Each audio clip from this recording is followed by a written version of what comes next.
Hello বন্ধুরা, কেমন আছো তোমরা সবাই? আশা করি সবাই অনেক অনেক ভালোই আছো। তোমাদের ভালোবাসায় আমিও অনেক ভালোই আছি, কারণ তোমরা আমাকে যে পরিমাণ ভালোবাসা দিয়েছ এবং সাপোর্ট দিয়েছ তা আমি কোনোদিন ভুলতে পারবো না। তাই তোমাদের জন্য আরও একটি নতুন গল্প নিয়ে আসলাম। তোমরা পুরো গল্পটা শুনবে, আমি 100% শিওর তোমরা অনেক মজা পাবে। তাই চ্যানেলটি সাবস্ক্রাইব করতে ভুলো না। মেয়েটিকে দেখেই লম্বা সময় ধরে তাকিয়ে রইলেন আনোয়ারা বেগম। এমন সুন্দরী মেয়ে হয়? হালকা সিম রঙের একটা 3 পিস পরেছে মেয়েটা। লম্বাও তো কম না, 5 ফুট 5 হবে মনে হয়। গায়ের রংটাও কি সুন্দর, কাঁচা হলুদের মতো। মনে মনে একটা পরিকল্পনা করে ফেলেছেন আনোয়ার বেগম। ছেলেটা তার খারাপ না, এবার মাস্টার্স শেষ করেছে। চাকরি বাকরি এখনো হয়নি, না হলেই বা কি, তাদের কি কম আছে?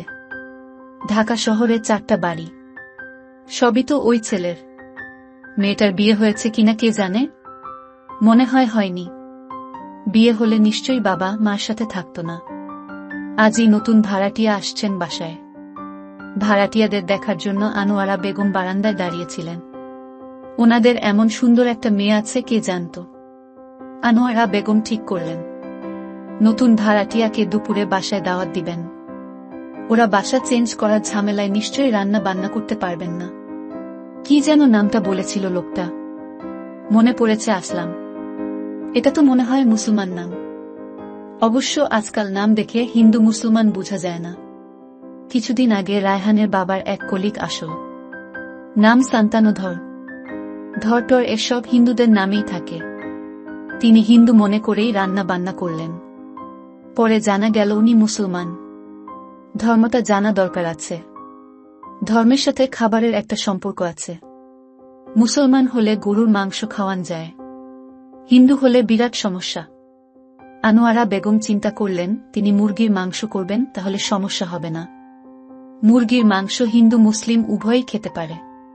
সাথে কি করবেন? পোলাও না সাদা ভাত? মেহমান আসলে পোলাও করতে হয়। এক কাজ করা যায়, পোলাও কোলের সাথে সাদা ভাতও থাকলো। অনেকে আবার পোলাও খেতে পারে না। আনোয়ারা বেগম ভিতরে ঢুকে রহিমাকে ডাকলেন। রহিমা এ বাড়িতে কাজ করে। অবশ্য তাকে কাজের মেয়ে বলে মনে হয় না, কারণ রহিমা খুব ছোটবেলা থেকে এ বাড়িতে বড় হয়েছে। আনোয়ারা বেগমকে মা বলে ডাকে, অনেকটা বাড়ির মেয়ের মতো থাকে। আনোয়ারা বেগমের কোনো মেয়ে নাই, রহিমাকে মেয়ে মনে করে। শুধু যে মেয়ে মনে করে তা না, মানুষও করেছে মেয়ের মতো। রহিমা এবার এইচএসসি পরীক্ষা দিয়েছে। ছাত্রী হিসাবে সে ভালো। এসএসসিতে জিপিএ 5 পেয়েছে। এবারও মনে হয় ভালো রেজাল্ট করবে।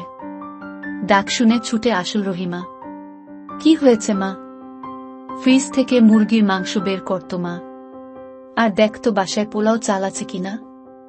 না থাকলে আব্বাসকে দিয়ে পোলাও চাল আনা। পোলাও চাল দিয়ে কি করবা? বাসায় মেহমান খাবে। এ সময় মেহমান পেলে কোথায়? কে আসবে বলতো? নতুন ভাড়াটিয়াদের দুপুরে খাওয়াব। ওরা তো এসেই রান্না করতে পারবে না। দুপুরের খাবারটা আমাদের এখানে খেলো, রাতের মধ্যে রান্নার ব্যবস্থা করে ফেলবে। রহিমা একটুও অবাক হল না আনোয়ারার কথায়। রহিমা জানে তার মার খুব মায়া। আনোয়ারা বেগম আবার বারান্দায় এসে দাঁড়ালেন। বড় একটা ট্রাক থেকে মালামাল নামান হচ্ছে। মেয়েটাকে দেখা যাচ্ছে না। মেয়ের বাবা আসলাম দাঁড়িয়ে দাঁড়িয়ে নির্দেশনা দিচ্ছেন। আনোয়ারার মেয়েটাকে ইচ্ছে করছে। মেয়েটা কি করছে? মায়ের সাথে জিনিসপত্র গোছাচ্ছে নাকি শুয়ে পড়েছে? অনেক মেয়ে আছে একটু জার্নি করলেই ক্লান্ত হয়ে যায়। এরা অলস ধরনের মেয়ে। এ মেয়েটা কেমন কে জানে? অলস মেয়ে হলে একটু সমস্যা। রায়হান অলস মানুষ পছন্দ করে না। একবার গিয়ে দেখে আসা যায়। বাড়িওয়ালা হিসাবে সে খবর নিতেই পারে। সাথে দুপুরের দাওয়াতটাও দিয়ে এলো। আনোয়ারা বেগম রুমে এসে দেখলেন রহিমা ফ্রিজ থেকে মুরগি বের করে রেখেছে। ঘরে চাল ছিল, কিন্তু চালটা পুরান হয়ে গেছে। এ চাল নিজেরা হয়তো খেতে পারবে। মেহমানদের জন্য সবচেয়ে ভালো খাবারের ব্যবস্থা করতে হয়। এটা রহিমা শিখেছে ওর মায়ের কাছ থেকে। তাই আব্বাসকে চাল আনতে পাঠিয়েছে। আনোয়ার বেগম রহিমার কাজ দেখে বেশ খুশি হলেন। মেয়েটা খুব লক্ষ্মী হয়েছে। এ মেয়েটা যেই ঘরে যাবে সেই ঘর উজ্জ্বল করে রাখবে। রহিমা বলল, মা শুধু মুরগি করবা? একটু ইলিশ ভাজ আর ডালের চচ্চড়ি করলেই হবে। রহিমা ফ্রিজ থেকে ইলিশ মাছের প্যাকেট বের করল। রায়হান কোথায় রে মা? ভাইয়া তো বাইরে গেছে। কখন গেল বের হতে দেখলাম না তো। তুমি বারান্দায় ছিলা তখন গেছে। রায়হান কি মেয়েটাকে দেখেছে? মনে হয় দেখেনি। আনোয়ারা বেগম বারান্দায় দাঁড়িয়েছিলেন, ছেলে বের হয়েছে অথচ ওনার চোখেই পড়েনি। এটা কেমন কথা? মেয়েটার দিকে এমনভাবে তাকিয়েছিলেন, ছেলের দিকে নজর পড়েনি। ওয়ারির রেনকিন স্ট্রিটের 5তলা বাড়িটা বানিয়েছিলেন রায়হানের দাদা আমজাদ খান। এছাড়া যাত্রাবাড়িতে 2টা আর বনানীতে ওদের একটা বাড়ি আছে। পেশায় তিনি একজন ব্যবসায়ী ছিলেন। রায়হানের বাবা শাহিন খান একজন সরকারি কর্মকর্তা। সরকারি চাকরি করে তেমন কিছু করতে পারেননি। সম্পত্তি যা আছে তার সবই ওনার বাবার। শাহিন সাহেবের ইচ্ছে ছিল সরকারি চাকরি করবেন, তাই পড়াশোনা শেষ করে বাবার ব্যবসায় না বসে সরকারি চাকরিতে ঢুকেছিলেন। আমজাদ খানও ছেলেকে বাধা দেননি। টাকা পয়সা তার কম ছিল না। ছেলে দেশের জন্য কাজ করতে চাচ্ছে, করুক। আনোয়ারা বেগম বাসা থেকে বের হলেন। ওনারা 2তলায় থাকেন। নতুন ভাড়াটিয়া আসলাম সাহেব উঠেছেন 3তলায়। জিনিসপত্র সব বাসায় আনা হয়েছে। এখন বাসা গুছানো হচ্ছে। আনোয়ারা বেগমকে দেখে আসলাম সাহেব মিষ্টি হেসে জিজ্ঞেস করলেন, কেমন আছেন ভাবি? হালকা হাসি দিয়ে বলল, ভালো। এর মধ্যেই সব গুছিয়ে ফেলেছেন। কি সুন্দর লাগছে বাসাটা এখন। একটু হাসলেন আসলাম সাহেব। কত হবে লোকটার বয়স? 50? না, মনে হয় 50 হবে না। দেখে 40-এর মতো লাগে। 5 ফুট 7 ইঞ্চির মতো লম্বা, হালকা পাতলা দেহের গড়ন। আসলাম সাহেব একটু উঁচু গলায়, সুইটি মা এদিকে আয় তো। মেয়েটার নাম তাহলে সুইটি? নামের মতোই দেখতে মিষ্টি। মেয়েটি এসে আসলাম সাহেবের পাশে দাঁড়িয়েছে। আনোয়ারা বেগমকে দেখে সালাম দিল। আসলাম সাহেব বললেন, এ হলো আমার মেয়ে সুইটি। আনোয়ারাকে দেখিয়ে সুইটিকে বললেন, উনি আমাদের বাড়িওয়ালি। সুইটি হালকা হেসে বলল, কেমন আছেন? মেয়েটা হাসিটা বেশ সুন্দর। অনেক সুন্দরী মেয়েদের হাসি সুন্দর হয় না, দেখা যায় এমনিতে দেখতে খুব ভালো লাগে, কিন্তু হাসলে বিশ্রী লাগে। এ মেয়েকে হাসলেও ভালো লাগে। কথার মাঝে উপস্থিত হয়েছেন রাশিদা বেগম, সুইটির মা। এই মহিলাও দেখতে অসম্ভব সুন্দরী, তবে সুইটির মতো না। বেশ উঁচালম্বা মহিলা, বয়সও বেশি মনে হয় না। দেখে বুঝাই যায় না সুইটির মতন একটা মেয়ে আছে ওনার। রাশিদা বেগম এসে বললেন, আপা দাঁড়িয়ে আছেন কেন, বসেন। সোফা সেট বসান হয়ে গেছে। সোফার সামনের টেবিলটায় 2টা পেইন্টিং পড়ে আছে। এগুলো মনে হয় দেয়ালে ঝুলাবে। দেয়াল ফুটা করলে খারাপ লাগে। খারাপ লাগলেও কিছু করার নেই। ভাড়াটিয়াদের প্রয়োজন হলে দেয়ালে পেরেক গাঁথবে, সেটা গাঁথুক, সমস্যা নাই। আগের ভাড়াটিয়া ছিল একটা বদের বদ, সারা ঘরময় পেরেক গেঁথেছে। দেখে মনে হয় পেরেক দিয়ে দেয়াল ডিজাইন করা। সব পেরেক তুলে নতুন করে আস্তর করা হয়েছে। আনোয়ারা বেগম সোফায় বসলেন। ওনার পাশেই বসল সুইটি। ওপর পাশে আসলাম আর রাশিদা বেগম। আপনার মনে হয় পেরেক গাঁথতে হবে? আসলাম সাহেব আলগা একটু হাসি দিলেন। বাড়িওয়ালাদের এক সমস্যা, দেয়ালে পেরেক ঠুকা যাবে না। আরে এত শক্ত করে দেয়াল বানানো হয়েছে কেন? যাতে করে মানুষ প্রয়োজনীয় জিনিসপত্র দেয়ালে লাগাতে পারে, না হলে কাচ দিয়ে ঘর বানাত মানুষ। অফিসে কিছু ঝুলাতে হয় না বলে অফিস থাকে কাচের। আমি আব্বাসকে পাঠিয়ে দেব, আপনাদের যেখানে যেখানে প্রয়োজন ডিল দিয়ে ফুটো করে দিয়ে যাবে। আসলাম সাহেব একটু হালকা হাসি দিলেন, কিছু বললেন না। না, বাড়িওয়ালি মনে হয় খিটখিটে না। তিনি যতটা খবর নিয়েছেন খুবই ভালো মানুষ। আনোয়ারা বেগম উঠে দাঁড়ালেন। আপনার কাজ করুন, আমি থাকলে কাজ হবে না। রাশিদা বেগম বললেন, সমস্যা নাই আপা, কাজ তো শেষ। টুকটাক গুছগাছ ধীরে ধীরে করতে হবে। আপনারা আজ দুপুরে আমার বাসায় খাবেন কেমন? রাশিদা বেগম বললেন, এসব ঝামেলা কেন করতে গেলেন আপা? ঝামেলা কেন হবে আপা? আপনারা আমার বাড়িতে এসেছেন, আপনাদের সুবিধা অসুবিধা দেখা তো আমার দায়িত্ব। রাশিদা বেগম মিষ্টি হাসি দিলেন। কি বলবেন ঠিক বুঝতে পারছেন না? আজকাল এমন মানুষ হয়। আনোয়ারা বেগম বেরিয়ে গেলেন। শাহিন সাহেব ঘরে বসে আছেন। ওনার প্রচণ্ড চা খেতে ইচ্ছে করছে। অবশ্য রহিমাকে বললেই চা বানিয়ে দিবে, কিন্তু বলতে ইচ্ছে করছে না। মনে হচ্ছে কেউ নিজ থেকে চা নিয়ে এলে ভালো হতো। ইচ্ছে পূরণের একটা ব্যাপার হতো। জান্নাতে এমনটা হবে। মনে মনে কোনো কিছু খেতে ইচ্ছে করলেই খাবার হাজির হবে। আবার সেই খাবার নাকি কষ্ট করে খেতেও হবে না, মুখের মাঝে খাবারের স্বাদ পাওয়া যাবে। জান্নাতে সব ধরনের কষ্টের অবসান হবে। যত রকম কষ্ট আছে সব দুনিয়ায় ভুগতে হবে। আনোয়ারা বেগম চা নিয়ে শাহিন সাহেবের ঘরে ঢুকল। শাহিন সাহেবের ঠিক বিশ্বাস হচ্ছিল না। তার মতো একজন নাদান বান্দার ইচ্ছা আল্লাহ পূরণ করে ফেলে। তবে মানুষের ছোট অনেক ইচ্ছে হুট করে পূরণ হয়। যেমন রাস্তায় দাঁড়িয়ে একজন ভাবছে এখন যদি বৃষ্টি হতো খুব ভালো হতো। দেখা যায় আচমকা বৃষ্টি শুরু হয়ে যায়। বৃষ্টি দেখে মানুষটার খুশি হওয়ার কথা, কিন্তু তার মন খারাপ হয়ে যায়। সে ভাবে ইস যদি বড় কিছু চাইতাম। ইচ্ছে পূরণের সুযোগটা নষ্ট হল। শাহিন সাহেবের একটা ধারণা ছিল চা নিয়ে আসবে রহিমা। তার এ ধারণাটাও ভুল প্রমাণিত হয়েছে। আনোয়ারা বেগম চা নিয়ে এসে শাহিন সাহেবের পাশে বসলেন। তোমার চা এমনভাবে বললেন যেন শাহিন সাহেব ওনাকে চায়ের কথা বলেছেন।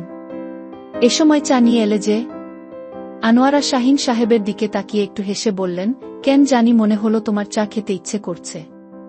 শাহিন সাহেব কিছু বললেন না, আলগা একটু হাসি দিলেন। ব্যাপারটা ওনার কাছে কেমন রোমাঞ্চকর লাগছে।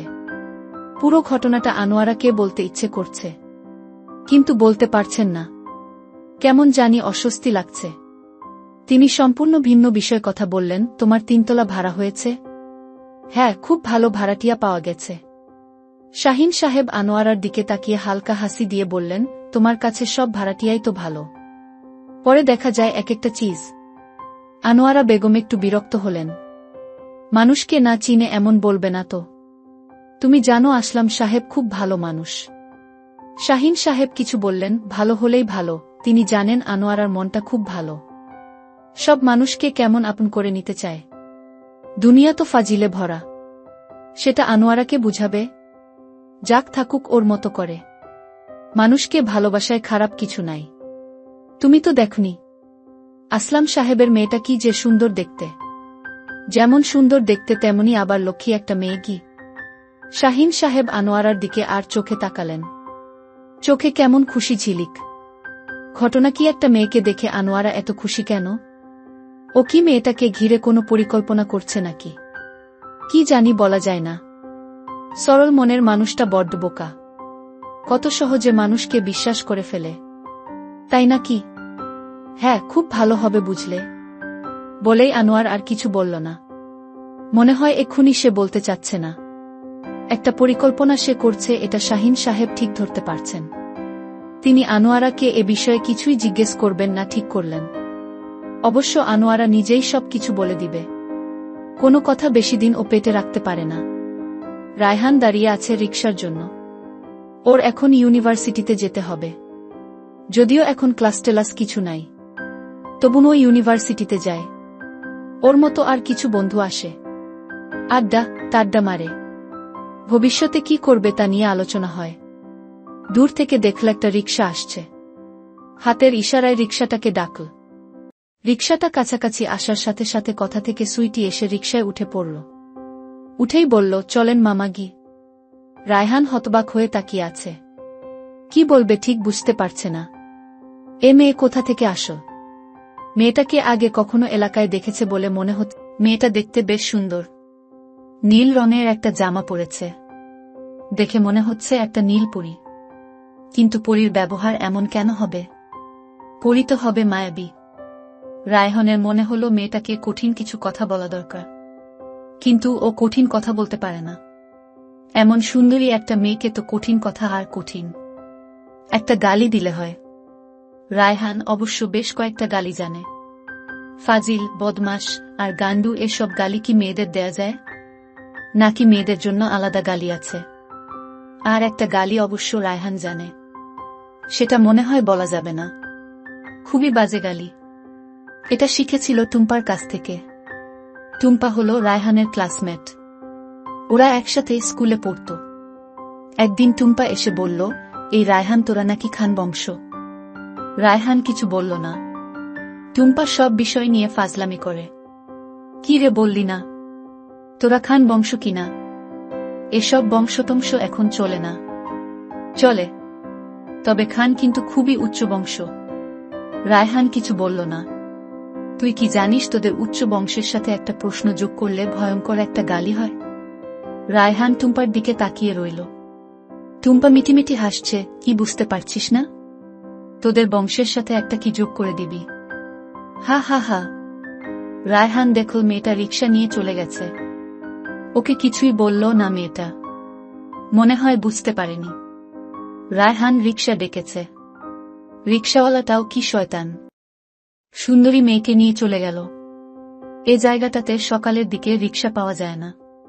লম্বা সময় অপেক্ষা করে একটা রিকশা পাওয়া গেল। রায়হানের মেজাজটা একটু খারাপ। শুধু শুধু দেরি হয়ে গেল।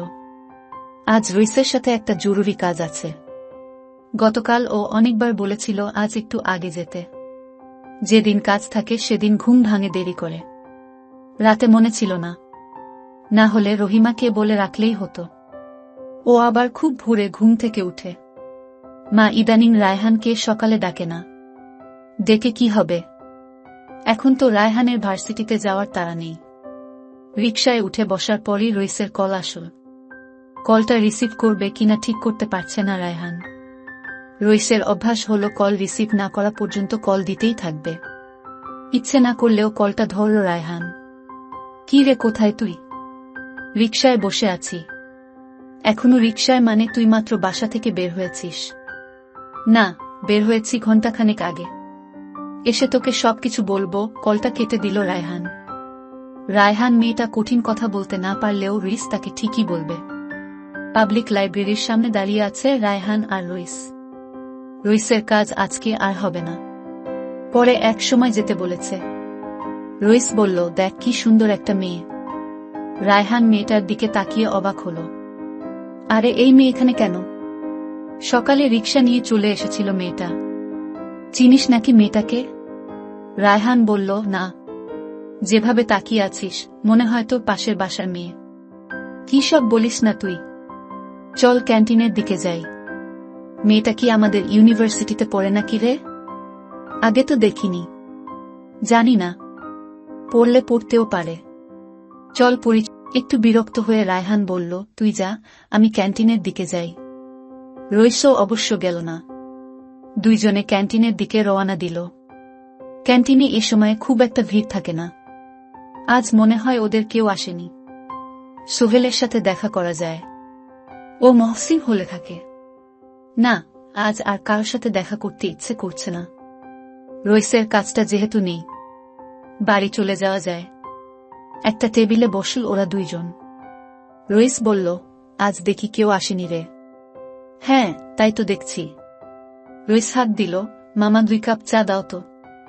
আর কিছু খাবি নাকি? না, এখন কিছু খেতে ইচ্ছে করছে না। তুই খেলে খা। ক্যান্টিনের মামা 2 কাপ চা এনে টেবিলে রাখল। চায়ের কাপটা হাতে নিয়ে আলোতে চুমুক দিল রইস। তারপর তোর প্ল্যান কি বলতো? রায়হান চায়ের কাপটা হাতে ধরে বলল, দেখি কি করা যায়। সিএস দিবি নাকি? দেয়া তো দরকার। একটা সরকারি চাকুরি হলে খারাপ হয় না। জীবনটা নিশ্চিন্তে কাটান যায়। তোরও চাকরি বাকরি নিয়ে চিন্তা আছে তাহলে? কেন থাকবে না? আমার বাবা কি এ দেশের রাজা নাকি? রাজা না হলেও রাজার চেয়ে কম না। ধুর, তোর খালি আজগুবি কথাবার্তা। হলের দিকে যাবি? রায়হান উঠে দাঁড়িয়ে বলল, না রে, আজ বাড়ি যেতে হবে। বাড়িতে কাজটাজ আছে নাকি? আছে হয়তো। মা বলেছে তাড়াতাড়ি ফিরতে। আজ বের হতেই মানা করছিল। তোর কাজটার জন্যই আসলাম, কিন্তু কাজটা তো আর হলো না। রইস বলল, এখনই চলে যাবি নাকি? বস না আর কিছুক্ষণ। ওরা হয়তো কেউ আসবে। আজ যাই রে, দেখি সময় পেলে কাল একবার আসব। রায়হান ক্যান্টিন থেকে বেরিয়ে গেল। কেন জানি আজ বাসায় যেতে খুব ইচ্ছে করছে। অনেকটা সময় ধরে ঘোরাঘুরি করে বাসায় ফিরল সুইটি। নতুন এলাকাটা বেশ ভালো। বাড়িটা সুইটির খুব পছন্দ হয়েছে। বাড়িওয়ালিটাও খুব ভালো। প্রথম দিন কেমন জোর করে বাসায় নিয়ে খাওয়াল, রাতেও আবার এসে খবর নিয়ে গেলেন সবকিছু ঠিকঠাক হয়েছে কিনা। ভাবা যায়, রাতেও অবশ্য খাবারের কথা বলেছিলেন। সুইটিরা রাজি হয়নি। বাসায় রান্নাবান্নার ব্যবস্থা করা হয়ে গেছিল। সিঁড়ি দিয়ে ওঠার সময় আনোয়ারার সাথে দেখা হয়ে গেল। সুইটির দিকে তাকিয়ে মিষ্টি হাসি দিয়ে বললেন, কেমন আছ মা? ভালো আন্টি, আপনি কেমন আছেন? ভালো আছি মা। এসো ভিতরে। এখন ওনাদের বাসায় যাওয়ার ইচ্ছে ছিল না। এমনভাবে ধরলে নাও বলা যায় না। শাহিন সাহেব আজ অফিসে যাননি, তিনি ঘরে বসে বসে বই পড়ছেন। আনোয়ারা সুইটিকে ড্রয়িং রুমে বসিয়ে ভিতরে গেলেন শাহিনকে ডাকতে। সেদিন শাহিন বাসায় ছিলেন না, মেয়েটার সাথে দেখা হয়নি। আনোয়ারা এসে বললেন, তুমি একটু ড্রয়িং রুমে গিয়ে মেয়েটাকে একটু সময় দাও তো, আমি চা করে নিয়ে আসছি। শাহিন বইটি একপাশে রেখে বললেন, কোনো মেয়ে? এত কথা বলছো কেন? গেলেই তো দেখতে পাবে। শাহিন উঠে ড্রয়িং রুমে গেল। মেয়েটাকে দেখে প্রচণ্ড রকমের ধাক্কা খেলেন শাহিন সাহেব। এটা কি করে সম্ভব? হুবহু সেই মুখ। তার বয়স এখন 50 পেরিয়ে গেছে। সেই হিসাবে রুবিনার বয়স 45 তো হবে। এ মেয়েকে দেখে তো এত বয়স্ক মনে